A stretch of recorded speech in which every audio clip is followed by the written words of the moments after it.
খবর 24 সাথে আপনাকে স্বাগত। নতুন নতুন খবর জানার জন্য আমাদের চ্যানেলে চোখ রাখুন। নমস্কার দর্শক বন্ধুরা, খবর 24 সাথে আপনাকে স্বাগত। বাবার সঙ্গে রাগারাগি করে ঢুকে পড়েছিল, এরপর কাজের সন্ধানে পাড়ি দিয়েছিল চেন্নাইতে, কিন্তু পরিবার খোঁজ পাচ্ছিল না। প্রায় 15 বছর পর ভারতীয় স্বেচ্ছাসেবী সংগঠনের হাত ধরে ছেলেকে ফিরে পেলেন ভুটানের পরিবার।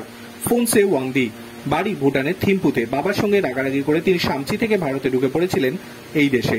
বাবার নাম গিয়ে ওয়াংদি অনেক খোঁজ করেও ছেলের হদিশ পাননি।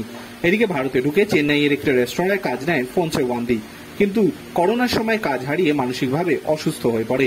লকডাউনের কারণে পুরোপুরি যোগাযোগ বিচ্ছিন্ন হয়ে পড়ে পরিবারের সঙ্গেও।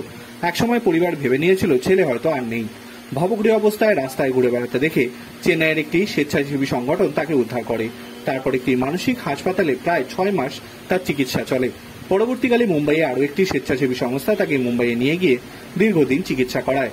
তাদের হাত ধরেই ফেন্সে এদিন বাড়ি ফিরল ছেলেকে ফিরে পেয়ে রীতিমতো খুশির হাওয়া পরিবারে। ওই যুবককে ভারত ভুটান সীমান্ত চামরচি ভুটান গেটের সামনে এসে এসএসবির উপস্থিত পরিবারের হাতে নিখোঁজ সন্তানের পরিবারের হাতে তুলে দেয় স্বেচ্ছাসেবী সংগঠনের সদস্যরা।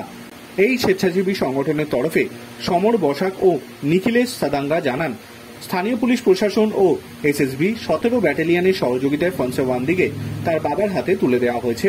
সমস্ত কাগজপত্র মিলিয়ে দেখে পরিচিত নিশ্চিত করার পর জলপাইগুড়ি থেকে ফোনসেকে ফেরানো হয়েছে।